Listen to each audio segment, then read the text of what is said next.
ஒரு ஊர்ல 4 நண்பர்கள் இருந்தாங்க. 4 பேரும் சோம்பேறிகள். 4 பேருக்கும் எந்த வேலையும் செய்யறதுக்கு உடம்பு வளையறதில்ல. இருந்தாலும் சோம்பேறித்தனத்துல ஒருத்தருக்கு ஒருத்தர் கொஞ்சம் வித்தியாசம் உண்டு. அதுக்கு தகுந்த மாதிரி அவங்களுக்கு பேர் அமைஞ்சு போச்சு. ஒருத்தன் கால் சோம்பேறி, இன்னொருத்தன் அரை சோம்பேறி, அடுத்தவன் முக்கால் சோம்பேறி, கடைசி ஆளு முழு சோம்பேறி.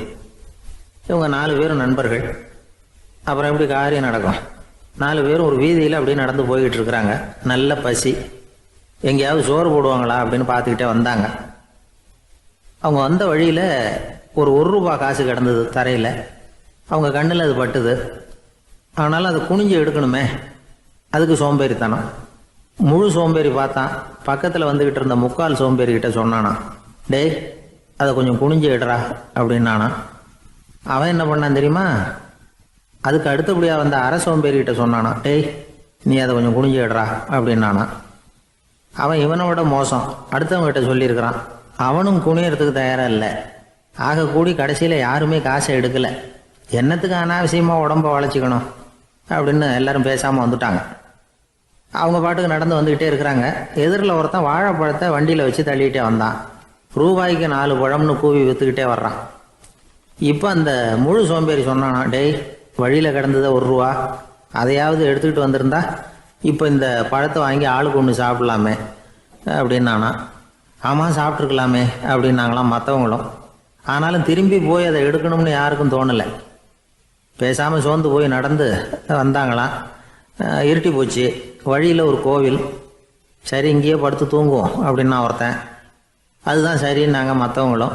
அப்படியே மண்டபத்தில் படுத்துட்டாங்க. கோவில் அர்ச்சகர் வேலையெல்லாம் முடிச்சு விட்டு வெளியில் வந்திருக்காரு. இவங்கள பார்த்தாராம். ஏன் இப்படி சோர்ந்து போய் கிடக்குறீங்க அப்படின்னு விசாரிச்சிருக்காரு. 2 நாளாச்சுங்க நாங்கள் சாப்பிட்டு அப்படின்னாங்களாம். அவர் உடனே ஐயோ பாவம் அப்படின்னு சொல்லி பானை, விறகு, அரிசி, தண்ணி எல்லாம் கொடுத்து நீங்களே சமையல் பண்ணி சாப்பிட்டுக்குங்க அப்படின்னு சொல்லிவிட்டு போயிட்டார். இந்த 4 பேருக்கும் சமையல் பண்ணி சாப்பிடணும்னு ஆசையாக தான் இருந்தது. ஆனால் அடுப்பு பற்ற வைக்கணுமே, அதுக்கு தீப்பெட்டி வேணுமே. தீப்பெட்டி இல்லை. இப்போ முழு சோம்பேறி ஆரம்பித்தான். அடுத்தவனை பார்த்து, டேய் கடைக்கு போய் ஒரு தீப்பெட்டி வாங்கிட்டு வாயேன் அப்படின்னு நானா. அவன் வழக்கம் போல் அடுத்தவங்ககிட்ட சொல்லியிருக்கான். அவன் அதுக்கு அடுத்தவங்ககிட்ட சொல்லியிருக்கிறான். கடைசியாக கால் சோம்பேறிக்கிட்ட வந்து சேர்ந்தது. அவனும் அது நம்மால் முடியாது அப்படின்னு பேசாமல் இருந்துட்டான். இப்போ தீப்பெட்டி வேணுமே, அதுக்கு என்ன பண்ணுறது? அவங்களுக்குள்ளே பேசி ஒரு முடிவுக்கு வந்தாங்களாம். அதாவது யார் முதல்ல வாயை திறந்து பேசுகிறாங்களோ அவங்க தான் தீப்பெட்டி வாங்கிறதுக்கு போகணும் அப்படின்னு. அவ்வளவுதான். உடனே 4 பேரும் வாயை கெட்டியாக மூடிக்கிட்டு படுத்துக்கிட்டாங்க.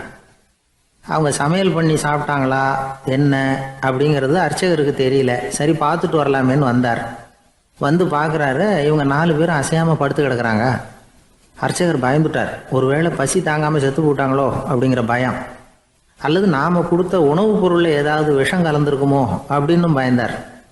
அப்படின்னா நம்ம மேலே பழி வந்துருமே அப்படின்னு நினச்சி நடுங்க ஆரம்பிச்சுட்டார். அப்புறம் அவரும் ஒரு முடிவுக்கு வந்தாராம்.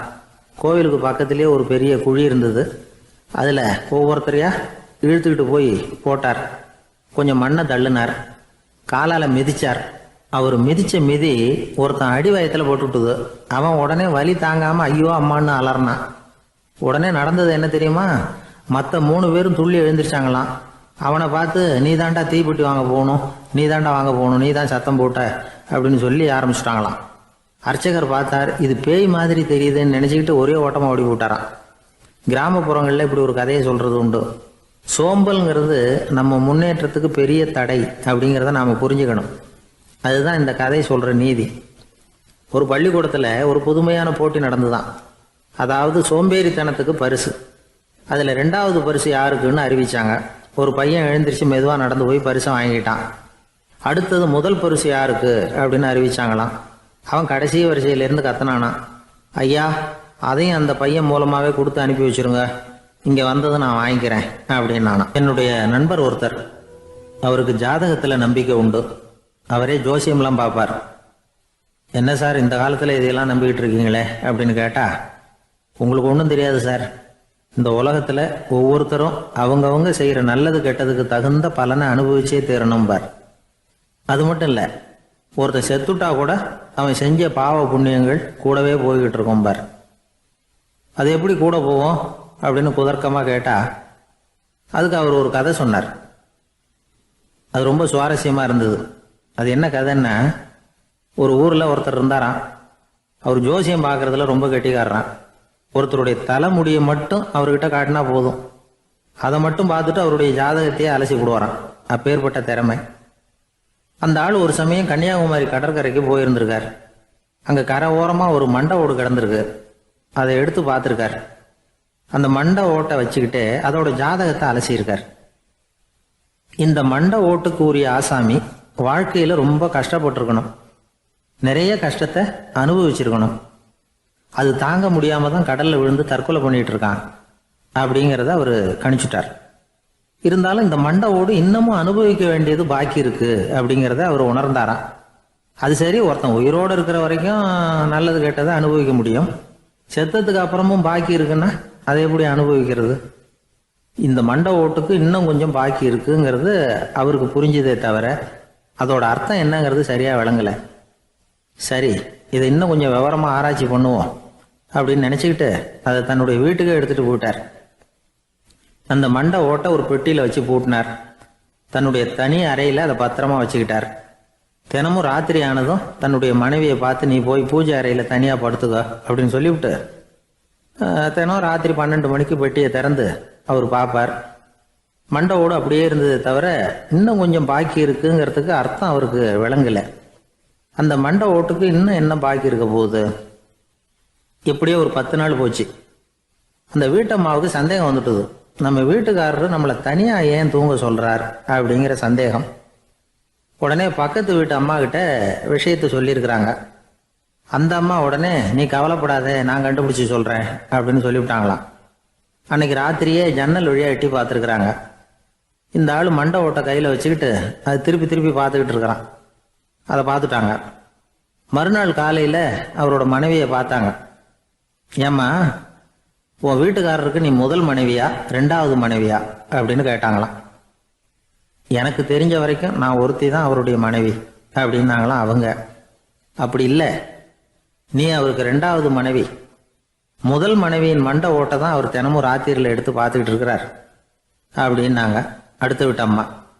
அப்படியா விஷயம் அப்படின்னு சொல்லிவிட்டு கணவன் வீட்டில் இல்லாத நேரமாக பார்த்து அந்த மண்டை ஓட்டை எடுத்து கொண்டாந்து ஒரு உரல்ல போட்டு உலக்கையால் குத்தி நொறுக்க ஆரம்பிச்சிட்டாங்க. வெளியில் போயிருந்த அந்த ஆள் அப்போ தான் உள்ளே நுழைஞ்சார். மண்டை ஓடு உலக்கை கிட்ட குத்து வாங்கிக்கிட்டு இருக்கு. அது அனுபவிக்க வேண்டியது இன்னும் கொஞ்சம் பாக்கி இருக்குங்கிறதுக்கு அர்த்தம் எனக்கு இப்போ தான் புரிஞ்சுது அப்படின்னாராம் அவர். இந்த கதையிலேருந்து நாம் இன்னொரு நீதியையும் புரிஞ்சுக்கணும். அதாவது நம்ம வீட்டை பற்றி நமக்கு புரியாததெல்லாம் அடுத்த வீட்டுக்கு. ஒரு ஊரில் ஒரு ஆள் இருந்தான். நிறைய பணம் சேர்த்தான். அவனுக்கு சம்பாதிக்க தெரியுமே தவிர செலவு பண்ண தெரியாது. மகா கஞ்சன். காசை கையில் எடுக்கவும் மாட்டான். எடுத்தா செலவு செய்ய வேண்டியிருக்குமே, அதனால் இப்படியே அவன் காலத்தை ஓட்டி விட்டான். வயசாயிட்டுது. அவனுடைய மனைவி ஒரு நாள் கேட்டாங்க, இவ்வளவு நாளா நீங்கள் என்னை எங்கேயுமே அழைச்சிட்டு போனதில்லை, இப்போவாவது அழைச்சிட்டு போகக்கூடாதா அப்படின்னாங்க. எங்கே போகணும் சொல்லுன்னா. காசிக்கு போகணும், கங்கையில் குளிக்கணும்னாங்க. இவன் பார்த்தான், இதுக்கு ஏன் அவ்வளவு தூரம் செலவு பண்ணிட்டு போகணும், நம்ம ஊர் ஆற்றுலேயே குளிக்கலாமே, இதுவும் புண்ணிய நதி தான், இங்கே குளிச்சா அங்கே குளிச்ச பலன் கிடைச்சிரும் அப்படின்னா. சரின்னு 2 பேரும் ஆத்தங்கரைக்கு போனாங்க. அன்னைக்கு ஏதோ விசேஷம், நிறைய கூட்டம், நிறைய பேர் குளிச்சுக்கிட்டு இருக்கிறாங்க. கரையில் சில புரோகிதர்கள் நின்றுக்கிட்டு இருக்கிறாங்க. குளிக்கிறதுக்கு முந்தி அவங்க கிட்ட உட்காந்தா ஏதோ மந்திரம்லாம் சொல்லுவாங்க, கொஞ்சம் காசு கொடுக்க வேண்டியிருக்கும். அதனால இவன் என்ன பண்ணான், ஆத்தங்கரையிலேயே கொஞ்சம் தூரம் போனான். ஊரை விட்டு தள்ளி வந்துட்டான். அங்கே யாருமே இல்லை. அப்பாடான்னு சந்தோஷப்பட்டான். குளிக்கலாம்னு புறப்பட்டான். இந்த நேரம் கடவுள் பார்த்தார், இந்த கஞ்சனுக்கு ஏதாவது புத்தி போகட்டணும் அப்படின்னு நினைச்சார். உடனே ஒரு புரோகிதர் மாதிரி உருவத்தை மாத்திக்கிட்டு அந்த ஆள் முன்னாடி வந்து நின்னார். அவனுக்கு அதிர்ச்சி.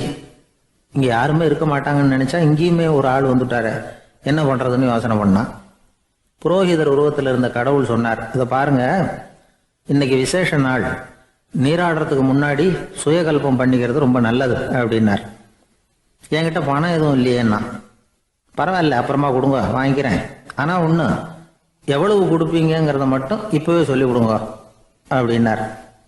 இவன் ரொம்ப யோசனை பண்ணான். ஒரு 10 பைசா தரேன் அப்படின்னா. சரின்னு ஒத்துக்கிட்டு எல்லா கிரியைகளையும் அவர் செஞ்சார். அதுக்கப்புறம் கணவனும் மனைவியும் ஆற்றுல குளிச்சாங்க. அவர் போயிட்டார். கொஞ்ச நாள் கழிச்சு அவன் வீட்டுக்கு வந்தார் கடனை வசூல் பண்றதுக்கு. வாசல்ல நின்றுகிட்டு இருந்த அவன் மனைவி இவரை பார்த்ததும் தயங்க ஆரம்பிச்சாங்க. அந்த அம்மா கிட்ட விஷயத்த சொன்னார். அந்த அம்மா ஓடி போய் உள்ள இருக்கிற தன்னுடைய கணவர்கிட்ட சொன்னாங்க. அவன் யோசனை பண்ணான், இப்போ வெளியில போனா அவனுக்கு 10 காசு கொடுக்க வேண்டியிருக்கும், அதனால எனக்கு காய்ச்சல்னு அந்த ஆளுகிட்ட சொல்லிவிடு, இன்னொரு சந்தர்ப்பத்தில் என்னை வந்து பார்க்க சொல்லு அப்படின்னா. அந்த அம்மா போய் சொன்னாங்க. அப்படிங்களா, அப்படின்னா அவரை நான் உடனே போய் பார்க்கணுமே அப்படின்னு உள்ள நுழைய ஆரம்பிச்சார். அவங்க மறுபடியும் இருங்க அதை வரேன்னு சொல்லிவிட்டு உள்ள ஓடி விஷயத்த சொன்னாங்க. இது எதுடா வம்பா போச்சு அப்படின்னு பார்த்தான். மனைவியை கிட்டத்தில் கூப்பிட்டான். இதோ பாரு, ஜன்னி கண்டு நான் இறந்து போயிட்டதா சொல்லிவிடு அப்படின்னா சொன்னாங்க. புரோகிதர் பார்த்தார். அப்படின்னா ஒரு வழியா இருந்து அவருடைய இறுதி சடங்குகளையே நானே முடிச்சுட்டு போயிடுறேன் அப்படின்னார். உள்ள இருந்தவன் யோசனை பண்ணான், அந்த ஆள் என்ன விட மாட்டான் போல இருக்கு, அதனால ஒரு சவப்பெட்டியில் என்னை வச்சு தூக்கிக்கிட்டு மயானத்துக்கு போங்க பார்த்துக்கலாம் அப்படின்னா. புரோகிதரும் விடுற மாதிரி இல்லை, கூடவே நடந்து போயிட்டு இருக்கிறார். அங்கே இறக்கி சடங்குகளை முடிச்சுட்டு தீ வைக்கிற நேரம் பொட்டிக்குள்ள இருந்த நம்மால் அலறி அடிச்சுட்டு வெளியில ஓடி வந்தான். புரோகிதர் உருவத்தில் இருந்த கடவுள் சிரிச்சார், தன்னுடைய சுய உருவத்தை காட்டினார். அதுக்கப்புறம் அவனை கூப்பிட்டு, இதை பாருப்பா, ஏன் இப்படி அல்லாடுற, ஏதாவது வரம் வேணும்னா கேள் தரேன் அப்படின்னார். அவன் யோசனை பண்ணான். பகவானே, ஒரே ஒரு வரம் தான் உங்ககிட்ட கேட்கணும்னா. என்ன வேணும் கேளுன்னார். அந்த 10 பைசா தட்சணையை தள்ளுபடி பண்ணா போதும் அப்படின்னா. கடவுளும் சரின்னு சொல்லிட்டு போயிட்டார். இப்படி ஒரு கதையை சுவாமி சிவானந்தர் சொல்லியிருக்கிறார். செல்வந்தர்கள் பல பேர் இப்படித்தான் இருக்கிறாங்க. தாங்களும் அனுபவிக்க மாட்டாங்க, அடுத்தவங்களுக்கும் கொடுக்க மாட்டாங்க. இது மாதிரியான கஞ்சர்களுக்கு இந்த உலகம் இல்லை அந்த உலகம் இல்லைங்கிறார் அவர். இந்த கதையில கடவுள் கடன் வசூலுக்கு வந்தது மாதிரி நம்ம ஊர் ஆள் ஒருத்தன் இன்னொருத்தர்கிட்ட 10 பைசா கடன் கொடுத்துட்டான். திருப்பி வாங்கறதுக்கு நடையா நடக்கிறான். கடைசியா கேட்டான், நீ எப்பதான் கடனை திருப்பி தரப்போற, அதை முடிவா சொல்லுன்னா. வர்ற வியாழக்கிழமை கண்டிப்பா கொடுத்துருவேன் அப்படின்னானா அவன். அன்னைக்கு நான் ஊர்ல இருக்க மாட்டேனே அப்படின்னானா இவன். அதனால என்ன, நானும் தான் அன்னைக்கு ஊர்ல இருக்க மாட்டேன் அப்படின்னானா. வெளிநாட்டுக்கு போகணும்னு ஆசை, ஆனா அவனுக்கு எந்த மொழியும் தெரியாது. இருந்தாலும் சமாளிச்சுக்கலாம்னு முடிவு பண்ணிட்டு கிளம்பிட்டான். ஏதோ ஒரு தேசத்துக்கு போய் சேர்ந்தான். அங்க அவனுக்கு யாரையும் தெரியாது. அவங்க என்ன மொழியில பேசிக்கிறாங்க அப்படிங்கிறது கூட புரியல. என்ன பண்றதுன்னு யோசனை பண்ணிட்டு ஒரு இடத்துல நின்றுகிட்டு இருக்கிறான். எதிர ஒரு பெரிய கட்டடம், நிறைய பேர் உள்ள போயிட்டு இருக்கிறாங்க. இவனும் அவங்க பின்னாடியே உள்ள போனான். ஒரு பெரிய அறை, அலங்காரம்லாம் பண்ணி வச்சிருக்கிறாங்க. நிறைய பேர் சாப்பிட்றதுக்காக உட்காந்துருக்குறாங்க. இவனுக்கு நல்ல பசி, அதனால இவனும் உட்காந்தான். சாப்பாடு போட்டாங்க, சாப்பிட்டான். அன்பான உபசரிப்பு. இவன் மனசு உள்ள நினைச்சுக்கிட்டான், இது ஏதோ அரசருடைய அரண்மனை மாதிரி தெரியுது, இன்னைக்கு ஏதோ விருந்து நடக்குது, நல்ல வேளை நம்ம பசியும் தீர்ந்தது அப்படின்னு நினைச்சுக்கிட்டே நிமிர்ந்து பார்க்கறான். சாப்பாடு பரிமாறினவன் எதிரில் ரொம்ப பணிவோட முதுக வளைச்சி வணக்கம் தெரிவிச்சான். இவனும் எழுந்திருச்சு நின்று முதுக வளைச்சி வணக்கம் தெரிவிச்சான். ரொம்ப நன்றின்னா. அவன் ஒரு சீட்டை இவன் கையில கொடுத்தான். இவன் அதை வாங்கி பார்க்கறான். என்ன எழுதியிருக்குன்னு ஒன்றும் புரியல.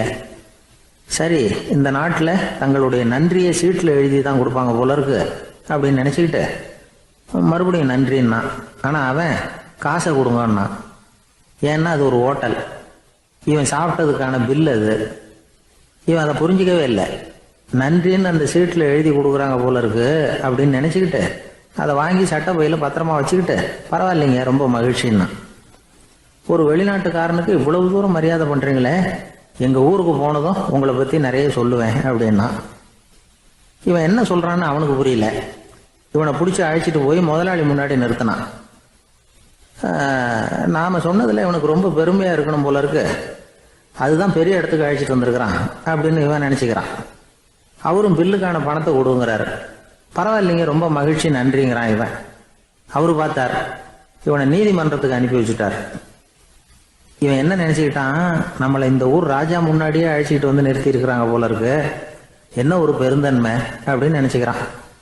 நீதிபதி சொன்னார், சாப்பிட்டதுக்கான பணத்தை கொடுத்துரு, இல்லைன்னா அதுக்கான தண்டனை அனுபவிக்க வேண்டி இருக்கும்னார். ராஜாவே நமக்கு நன்றி சொல்றாரு போல இருக்கு அப்படின்னு நினைச்சுக்கிறான் இவன். என் மகிழ்ச்சிக்கு எல்லையே இல்லைங்க அப்படின்னா. அவரு பார்த்தார், இவனுக்கு தண்டனை கொடுக்க வேண்டியதுதான் அப்படின்னு முடிவு பண்ணார். உடனே தீர்ப்பு எழுதினார். இவனை கழுதையில பின்புறமா உட்கார வைங்க, இவன் ஒரு மோசடிக்காரன் அப்படின்னு ஒரு போர்டு எழுதி அவன் கழுத்தில் மாட்டுங்க, அப்புறம் அந்த கழுதையை ஊர் பூரா விரட்டுங்க அப்படின்னார். இவனுக்கு தான் மொழி புரியலையே, ஏதோ நடக்குது அப்படிங்கிறது மட்டும் புரியுது. எல்லாரும் சேர்ந்து இவனை ஒரு கழுது மேலே உட்கார வச்சாங்க. ஓஹோ, நம்மளை பாராட்டி ஒரு ஊர்வலம் நடத்துகிறாங்க போல இருக்கு அப்படின்னு நினச்சிக்கிறான் இவன். எல்லாரும் சத்தம் போட்டுக்கிட்டே கையை தட்டிக்கிட்டு கழுதை பின்னாடி ஓடி வர்றாங்க. இவனுக்கு ரொம்ப உற்சாகமாக இருக்குது. எல்லாருக்கும் கை கூப்பி வணக்கம் சொல்லிக்கிட்டே போகிறான். கூட்டத்தில் திடீர்னு ஒரு தெரிஞ்ச முகம் தெரியுது. அவனுடைய தேசத்தை சேர்ந்த ஒரு ஆள் அவன். அவனை பார்த்ததும் இவனுக்கு ரொம்ப உற்சாகம். நம்ம ஊருக்கு போனதும் இங்கே நமக்கு கிடைச்ச மரியாதையெல்லாம் உண்மைதான்னு சொல்கிறதுக்கு ஒரு சாட்சியும் கிடைச்சிட்டுது அப்படின்னு நினச்சிக்கிறான். அவனை பார்த்து கத்தனான், நல்லா பார்த்துக்க, இந்த ஊர் மக்கள் எனக்கு எப்படிப்பட்ட வரவேற்பு கொடுக்குறாங்கங்கிறத நல்லா கவனிச்சுக்கோ அப்படிங்கிறான். அவனுக்கு அவமானமாக போட்டுது. தலையை குனிஞ்சிக்கிட்டே நழுவி போயிட்டான். இவன் பார்த்தான், அவன் தலை தெரியல.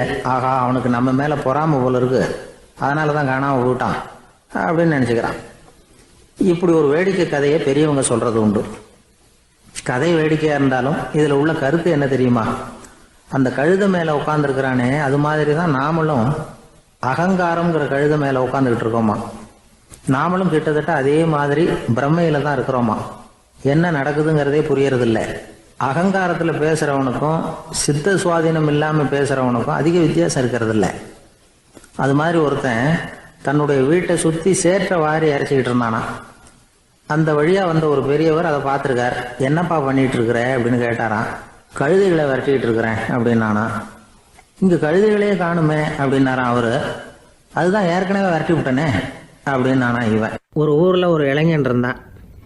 ஒரு நாள் அவன் ஒரு குருவை தேடிக்கிட்டு புறப்பட்டான். ஊரை விட்டு வெளியில் போனான். போகிற வழியில் ஒரு காடு. அந்த காட்டில் ஒரு மரத்தடியில் ஒரு பெரியவர் உட்காந்துருக்கிறார். அமைதியாக மௌனமாக அவர் அமர்ந்திருக்கிறார். இந்த பெரியவரை விசாரிக்கலாம், குருவை தேடி கண்டுபிடிக்கிறதுக்கு இவர் ஏதாவது ஒரு வழி சொல்லி கொடுப்பார் அப்படின்னு நினச்சிக்கிட்டு அவர் நெருங்கினான். ஐயா, எனக்கு ஒரு குரு தேவை, எங்கே கிடைப்பார், அவரை எப்படி அடையாளம் கண்டுபிடிக்கிறது, அதை பற்றி ஏதாவது விவரம் சொன்னீங்கன்னா நான் கண்டுபிடிச்சிக்குவேன் அப்படின்ட்டுருக்கான். பெரியவர் நிமிர்ந்து பார்த்தார். தம்பி, அது ரொம்ப சுலபம். அவர் வயசானவராக இருப்பார், என்னை விட சுமார் 30 வயசு அதிகமாக இருக்கும். அவர் ஒரு மரத்தடியில் தான் உட்காந்துருப்பார் அப்படின்ட்டுருக்கான். சரிங்க பெரியவரே, அது என்ன மாதிரியான மரம், எப்படி இருக்கும் அப்படின்னு கேட்டிருக்கான். பெரியவர் அந்த விவரங்களையும் சொல்லியிருக்கிறாரு. அது மட்டும் இல்லை, சந்திக்கிற நாள், நேரம், வினாடி முதற்கொண்டு எல்லா விவரங்களையும் துல்லியமாக சொன்னாராம். இவ்வளவு விவரங்களை இவரால் எப்படி சொல்ல முடியுது அப்படின்னு இவனுக்கு ஆச்சரியம். இருந்தாலும் அந்த பெரியவர் கடைசியாக ஒரு விவரம் சொன்னார்.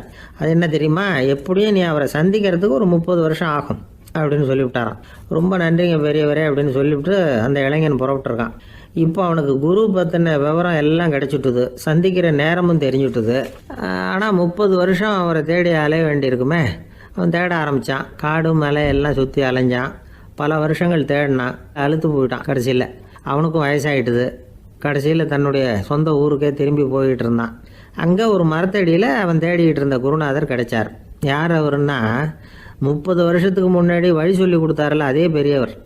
அவருக்கு இப்போ 30 வயசு அதிகமாக இருந்தது. அதே மரம். அன்னைக்கு பெரியவர் சொன்ன அடையாளம் இப்போ பொருத்தமாக இருந்தது.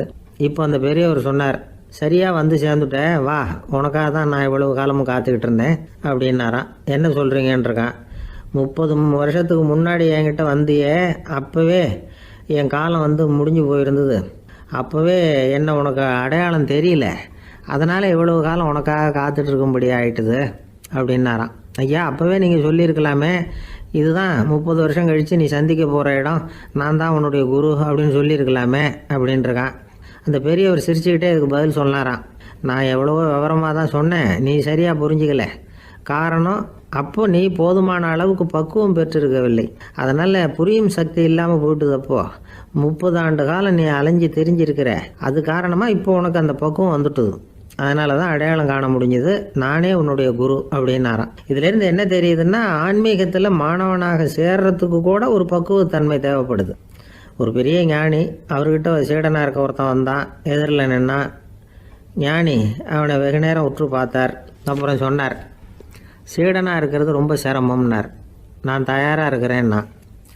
அது இன்னமும் சிரமமாச்சே, இங்கே வந்து குருவாக இருக்கிறது மட்டுமே சுலபம் அப்படின்னாரான். அப்படின்னா நான் குருவாகவே ஆயிடுறேன் அப்படின்னானா. இது போலவே இந்த காலத்தில் கதை ஒன்று உண்டு. ஒரு பள்ளிக்கூடத்தில் வகுப்பு ஆசிரியர் மாணவனை திட்டிக்கிட்டு இருந்தார். டேய், நீ 100க்கு 10 மார்க்கு தான் வாங்கிட்டு இருக்க. இவ்வளவு மோசமாக நீ படித்தா கடைசியில் மாடு மேய்க்கிறது கூட லாய்க்கு இல்லாதவனா ஆயிடுவேன். அதுக்கப்புறம் என்ன செய்ய போகிற அப்படின்னாராம். பையன் தலையை சொரிஞ்சிக்கிட்டே சொன்னானா, சார் அப்படின்னா ஒன்று செய்கிறேன் அப்படின்னானா. இவர் கேட்டிருக்கார், என்ன செய்ய போகிறேன்னு. வேற என்ன சார், உங்களை மாதிரி ஒரு ஆசிரியர் ஆகிடுறேன் அப்படின்னானா. ஒரு ஊரில் ஒரு ராஜா இருந்தார். அவர் ஒரு நாள் காலையில் அரண்மனையில் மேல் மாடத்தில் வந்து நின்றுக்கிட்டு இருந்தார். அப்போ ஒரு ஆள் வீதியில் ரொம்ப வேகமாக ஓடிக்கிட்டு இருக்கான். அதை ராஜா கவனிச்சார். அவன் மனசில் ஏதோ ஒரு தவிப்பு இருக்குங்கிறத புரிஞ்சுக்கிட்டார். உடனே அரண்மனை சேவகர்களை கூப்பிட்டார். அந்த ஆளை இங்கே அழைச்சிட்டு வாங்க அப்படின்னார். இவங்க ஓடி போய் அந்த ஆளை அழைச்சிட்டு வந்தாங்க. மன்னர் முன்னாடி நிறுத்தினாங்க. மன்னர் அவனை நிமிர்ந்து பார்த்தார். எதுக்காக இவ்வளவு வேகமாக ஓடிக்கிட்டு இருக்கிற அப்படின்னு கேட்டார். இதுக்கு அவன் சொன்னா, மன்னா, நம்ம கோட்டையின் வடக்கு வாசல் இருக்கு இல்லையா, அது ஓரமா ஒரு பெரிய பாறாங்கல் கிடக்கு. அதுக்கு அடியில் நான் ஒரே ஒரு வெள்ளி நாணயத்தை புதைச்சி வச்சிருக்கேன். அது இப்போ எனக்கு தேவைப்படுது. என்னுடைய மனைவிக்கு ஒரு பரிசு வாங்கி கொடுக்க வேண்டியிருக்கு. அதுக்காக தான் அவசரமாக ஓடிக்கிட்டு இருக்கிறேன் அப்படின்னா. மன்னர் யோசனை பண்ணார். அப்புறம் சொன்னார், அதுக்காகவா இப்படி ஓடுற? பரவாயில்ல, அதை பற்றி கவலைப்படாத. நான் உனக்கு 10 வெள்ளி காசுகள் தர்றேன், வாங்கிட்டு திரும்பி போ அப்படின்னார். இவன் தலையை சொரிஞ்சான். மன்னா, நீங்கள் கொடுக்கறத ரொம்பவும் மகிழ்ச்சியோடு வாங்கிக்கிறேன். இருந்தாலும் அதுக்கப்புறம் அந்த வடக்கு வாசலுக்கு போய் அங்கே இருக்கிற ஒரு நாணயத்தையும் எடுத்துக்கிட்டு போயிடுறேனே அப்படின்னானா. இதை பாருப்பா, அந்த ஒரு நாணயத்தை மறந்துடு, உனக்கு 100 வெள்ளி நாணயங்கள் தரேன் இருக்கார். மன்னா, ரொம்ப மகிழ்ச்சி. உங்கள் மாதிரி தாராள குணம் வேற யாருக்கும் வராது. நீங்கள் கொடுக்குற 100 நாணயங்களையும் வாங்கிக்கிறேன். இருந்தாலும் வடக்கு வாசலுக்கு போய் அதையும் எடுத்துக்கிட்டா 101 ஆயிடுமே அப்படின்னானா. இதை பாருப்பா, அந்த ஒரு நாணயத்தை மறந்துடு, அது எக்கேடாவது கெட்டு போகட்டும். நான் உனக்கு 100 பொற்காசுகள் தரேன், அதையாவது வாங்கிட்டு வந்த வழியிலேயே திரும்பி போடுன்னாராம். தங்க நாணயங்களே தரேன்னு சொல்றீங்க, தாராளமாக வாங்கிக்கிறேன். இருந்தாலும் வடக்கு வாசலுக்கு போய் அப்படின்னு மறுபடியும் ஆரம்பிச்சான். அரசர் வந்து பொறுமை இழந்துட்டார். கடைசியாக ஒரு முடிவுக்கு வந்துட்டார். இதை பாருப்பா, உனக்கு என்னுடைய ராஜ்யத்திலேயே பாதியை கொடுத்துட்றேன், அப்படியாவது திருப்தியாக திரும்பி போ அப்படின்னாராம். மன்னா, உங்களுடைய பெருந்தன்மைக்கு ஈடு இணையே கிடையாது. தேசத்திலேயே பாதி பிரித்து கொடுக்குறேன்னு சொல்கிறீங்க. அதனால் உங்ககிட்ட ஒரு சின்ன வேண்டுகோள் அப்படின்னானா. சொல்லுன்னாராம் மன்னர் ஆர்வமா. இவன் மெதுவாக ஆரம்பித்தான். அப்படி இந்த ராஜ்யத்தை 2ஆக பிரிக்கிறப்போ அந்த வடக்கு வாசல் இருக்கிற பக்கத்தை என்கிட்டயே கொடுத்துருங்கோ அப்படின்னானா. மன்னர் அசந்து போயிட்டார். இந்த கதை எதுக்காகன்னு கேட்டால், மனம்ங்கிறது ஒரு குரங்குங்கிறத புரிஞ்சுக்கிறதுக்காகத்தான். உன்னை பிடிச்சிக்கிட்டா லேசில் விடாது. அப்படிப்பட்ட மனசை அறிவு தான் வழி நடத்தணும். அதில் தான் வாழ்க்கையின் வெற்றி அடங்கியிருக்குது. ஒரு சின்ன பையன் தெருவில் அழுதுகிட்டு இருந்தான். ஏன்பா அழுவுறேன்னு ஒரு பெரியவர் கேட்டார். 1 ரூபா காசை இங்கே தொலைச்சுட்டேன் அப்படின்னா. சரி, அதுக்காக அழாத, அதுக்கு பதிலாக 10 ரூபா தரேன், இந்தா வச்சுக்கோன்னு கொடுத்தாரு. அந்த 10 ரூபாயை வாங்கி சட்டப்பையில் போட்டுக்கிட்டு அதை விட அதிகமாக சத்தம் போட்டு அழ ஆரம்பிச்சுட்டான். மறுபடியும் ஏன்டா அழறேன்னு கேட்டார் பெரியவர். அந்த 1 ரூபாயும் கிடைச்சிட்டுதுன்னா இப்போ என்கிட்ட 11 ரூபா இருக்குமே, இப்போ 10 ரூபா தானே இருக்கு அப்படின்னு சொல்லிவிட்டு அழறான். எனக்கு இது மட்டும்தான் சார் தெரியும், இதை தவிர வேற எதுவும் தெரியாது அப்படின்னு சொல்லிக்கிட்டே காலம் தள்ளுறவங்க ரொம்ப பேர். அவங்கெல்லாம் கஷ்டப்பட வேண்டியிருக்கும்.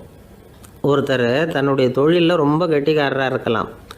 அதுக்காக எப்பவும் அதே ஞாபகத்தில் இருந்துக்கிட்டு உலகியல் அறிவு இல்லாமல் இருந்துடக்கூடாது, அது ஆபத்து. இதுக்காக நம்ம தாத்தா பாட்டிலாம் ஒரு கதை சொல்லுவாங்களே, கேள்விப்பட்டிருக்கீங்களா? ஒரு சமயம் ஒரு 4 பேர் சேர்ந்து வெளியூருக்கு பிரயாணம் போனாங்களாம். அந்த 4 பேர் எப்படி தெரியுமா? ஒருத்தர் வந்து வேதாந்தி, இன்னொருத்தர் சங்கீத வித்வான், 3வது ஆள் வைத்தியர், 4வது ஆள் ஜோசியர். இவங்க 4 பேரும் நண்பர்கள். அதனால் சேர்ந்து புறப்பட்டாங்க. வழியில் ஒரு ஊரில் தங்கினாங்க. இருட்டி போச்சு. அதனால் இன்றைக்கி ராத்திரி இங்கேயே தங்கி இருந்துட்டு நாளைக்கு புறப்படலாம் அப்படின்னு தீர்மானம் பண்ணாங்க. சாப்பாட்டுக்கு என்ன பண்ணுறது? அங்கேயே கடத்தெருவுக்கு போய் சாமான்லாம் வாங்கியாந்து சமைச்சு சாப்பிட்லாம்னு முடிவு பண்ணாங்க. 4 பேர் இருக்கிறதுனால ஆளுக்கு ஒரு காரியமாக செய்யலாம் அப்படின்னு வேலையை பிரிச்சுக்கிட்டாங்க. வைத்தியர் வந்து கறிகாய் வாங்க போனார், வேதாந்தி வந்து எண்ணெய் வாங்க போனார், ஜோசியர் வந்து பலசரக்கு வாங்க போனார், சங்கீத வித்வானுக்கு சமைக்கிற வேலை. எல்லாம் சரி, ஆனால் நடந்தது என்ன தெரியுமா? கடைத்தெருவுக்கு காய்கறி வாங்க போனார்ல வைத்தியர், அங்கே போய் மார்க்கெட்டில் பார்த்தார். ஒவ்வொரு கறிகாயாக எடுத்து பார்த்தார். இது பித்தம் உடம்புக்கு ஒத்துக்காது, இது வாயு உடம்புக்கு ஒத்துக்காது அப்படின்னு ஒவ்வொன்றா தள்ளினார். கடைசியில் ஒன்றுமே தேரல, வெறுங்கையோடு திரும்பி வந்துக்கிட்டு இருக்கிறார். எண்ணெய் வாங்க போனார் வேதாந்தி. அவர் ஒரு தொன்னையில் எண்ணெயை வாங்கினார். பேசாமல் அதை எடுத்துகிட்டு வர வேண்டியது தானே, முடியல. அவருடைய வேதாந்த மூளை சிந்திக்க ஆரம்பிச்சுட்டுது. இந்த தொன்னைக்கு எண்ணெய் ஆதாரமா அல்லது எண்ணெய்க்கு தொன்னை ஆதாரமா அப்படிங்கிற ஆராய்ச்சியில் இறங்கினார். என்னாச்சு தெரியுமா? அப்படி கவுத்து பார்த்தார். வாங்கின எண்ணெய் பூராவையும் வழியில் கொட்டிவிட்டு வெறும் தொன்னையோடு வந்து சேர்ந்தார். பலசரக்கு வாங்க போனார் ஜோசியர். அவர் ஒரு வழியில் பார்த்தாரு. வழியில் வந்தவங்களெல்லாம் அங்கங்கே ஒரு மரத்தடியில் உட்கார வச்சு அவங்களுக்கெல்லாம் ஆர்வம் சொல்ல ஆரம்பிச்சிட்டார். அப்படி ஒவ்வொருத்தராக சொல்லி முடிச்சுட்டு கடத்தருக்கு போய் சேர்ந்தார். இவர் அங்கே போய் சேர்றதுக்குள்ளே ரொம்ப நேரம் ஆகிட்டுது. கடையெல்லாம் பூட்டி விட்டு போயிட்டாங்க. என்ன செய்கிறது? அவரும் வெறுங்கையோட திரும்பி வந்து சேர்ந்தார். சரி, இவங்க கதை தான் இப்படி ஆச்சு. அங்கே சமைக்கிறதுக்காக உட்காந்துருந்தார் சங்கீத வித்வான். அவர் கதை என்னாச்சு தெரியுமா?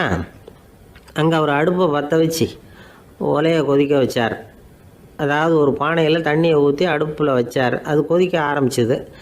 தண்ணி கொதிக்கிற சத்தம் இருக்குதுல்ல, அது இவருக்கு தாளம் போடுறது மாதிரி இருந்தது. ஒரே குஷி, பாட ஆரம்பிச்சிட்டார். பாடிக்கிட்டே உற்சாகமாக கையில் இருந்த கரண்டியால் அந்த பானையில் தட்டினார், தாளம் போடுறதா நினச்சிக்கிட்டு. அவ்வளவுதான், பானை பட்டுன்னு உடஞ்சி போச்சு. தலையில் கையை வச்சுக்கிட்டு அவரும் உட்காந்துட்டார். எந்த தொழில் தெரிஞ்சாலும் சரி, அதை புத்திசாலித்தனமாக பயன்படுத்த தெரியலன்னா ஆபத்து தான். அதுக்காக தான் இந்த கதை. ஒரு பஸ்ஸு டிரைவர் ரொம்ப கெட்டிக்காரரு. பஸ்ஸை ரொம்ப திறமையாக ஆபத்து இல்லாமல் ஓட்டினதுக்காக பரிசுலாம் வாங்கினவர். அவரே ஒரு படகு ஓட்டுறதுக்காக அழைச்சிட்டு போயிருக்கிறாங்க, மோட்டார் படகு. அதையும் ரொம்ப திறமையாக தான் ஓட்டிகிட்டு போயிருக்கிறாரு. நடுக்கடலில் போனதும் படகு நின்று போச்சு. மோட்டாரில் ஏதோ கோளாறு. என்ன செய்யலாம் அப்படின்னு அந்த டிரைவரை கேட்டிருக்கிறாங்க படகுல இருந்தவங்கெல்லாம். அப்போ அவர் சொன்னாராம், கவலைப்படாதீங்க, ஒன்றும் பிரச்சனை இல்லை, எல்லாரும் கொஞ்சம் கீழே இறங்கி பின்னாடி தள்ளுங்க, மோட்டார் ஸ்டார்ட் ஆகிடும் அப்படின்னாராம். சங்கீத வித்வான்களில் பல வகை உண்டு. சில குறிப்பிட்ட ராகங்களை பாடுறதில் அவங்களுக்கு பெருமை வர்றது உண்டு. ஆனால் ஒருத்தர் இருந்தார், அவரால் ஒரு ராகத்துக்கே பெருமை வந்தது. அந்த ராகத்தை அவர் வாசித்து கேட்கணும் அப்படின்னு சொல்லுவாங்க. அது என்ன ராகம்னா தோடி ராகம். சரி, அந்த வித்வான் யாருன்னா அவர் தான் திருவாவடுதுறை ராஜரத்னம் பிள்ளை. பேராசிரியர் கல்கி ஒரு சமயம் தம்முடைய பத்திரிகையில் எழுதினாராம். அதை அப்படியே படிக்கிறேன் கேளுங்களேன். ஆகா, ஸ்ரீ ராஜரத்னம் பிள்ளையின் தோடி ஆலாபனையை முதலில் கேட்டபோது அவருடைய கற்பனையை விட்டு தள்ளுங்கள். நம்முடைய மனதில் என்னென்ன இன்பமயமான கற்பனைகள் எல்லாம் உதித்தன. குழந்தை தாயிடம் கொஞ்சம் குரலை கேட்டோம், அன்னை குழந்தையிடம் கொஞ்சம் குரலை கேட்டோம், ரதியும் மன்மதனும் பேசிக்கொண்ட காதல் மொழிகளை கேட்டோம், முருகன் சிவபெருமான் செவிகுளர மொழிந்த உபதேசத்தை கேட்டோம், கலைமகள் கவிஞனுக்கு அருளிய ஆசி மொழிகளை கேட்டோம், நாரத முனிவருடைய தம்பூரா சுருதியை கேட்டோம், ராவணன் தன் எலும்பை ஒடித்து வீணையாகச் செய்து வாசித்த கானத்தை கேட்டோம், கானப் பறவைகளின் கலகல ஒலியை கேட்டோம், கோலக் குயில்களின் குரல் இனிமையை கேட்டோம். இப்படிலாம் பேராசிரியர் கல்கி விமர்சனம் எழுதியிருக்கிறார். திருவாவடுதுறை ராஜரத்னம் பிள்ளை அவர்களுடைய வாசிப்பை கேட்டுட்டு டி.என். ராஜரத்னம் பிள்ளை இறந்து போனார். அப்போ கவிஞர் கண்ணதாசன் எழுதினார், செவியனில் ஓடி எங்கள் சிந்தையில் ஓடி இந்த புவியெல்லாம் ஓடி நின்பார் பொங்கிய தோடி வேறிங்கு எவரிடம் போகும் ஐய இனி அதை காப்பார் யாவர் அவிந்தனின் சடலத்தோடே அவிந்தது தோடிதானும் அப்படின்னு எழுதினாராம். அந்த அளவுக்கு அவருடைய தோடியை ரசித்தவர்கள் உண்டு. அதே மாதிரி தோடின்னா என்னன்னு தெரியாமலே அவரை ரசித்தவங்களும் அந்த காலத்தில் உண்டு. அதாவது ஒரு பெரிய சபையில் இவர் வாசிச்சுக்கிட்டு இருக்கிறார். பாதியில் ஒரு பெரிய மனுஷன் உள்ளே வந்தார். அவர் உடம்புல பட்டு வேஷ்டி, ஜருகை, அங்கவஸ்திரம், வாயில் வெத்தலை, வாசனை புகையில, காதில் வைரக்கடுக்கன், கழுத்தில் தங்க சங்கிலி, கை விரல் பூரா மோதிரம், கையில் ஒரு வெள்ளி வெத்தலை புட்டி, உதவிக்கு 2 பேர் பக்கத்தில். இவ்வளவு பந்தாவோடு வரார் கச்சேரி கேட்கறதுக்கு. இப்படி வந்தவர் முதல் வரிசையில் உட்கார்ந்தார். வித்வான் வாசித்து முடித்ததும் இவர் அவரை பார்த்து, ஐயா, நீங்கள் தோடி வாசிக்கிறதுல ரொம்ப கெட்டிக்காரர்னு கேள்விப்பட்டிருக்கேன், அதை கேட்கறதுக்காக தான் மெனக்கிட்டு வந்திருக்கிறேன், அதை வாசிங்களேன் அப்படின்னாராம் இந்த பெரியவர்.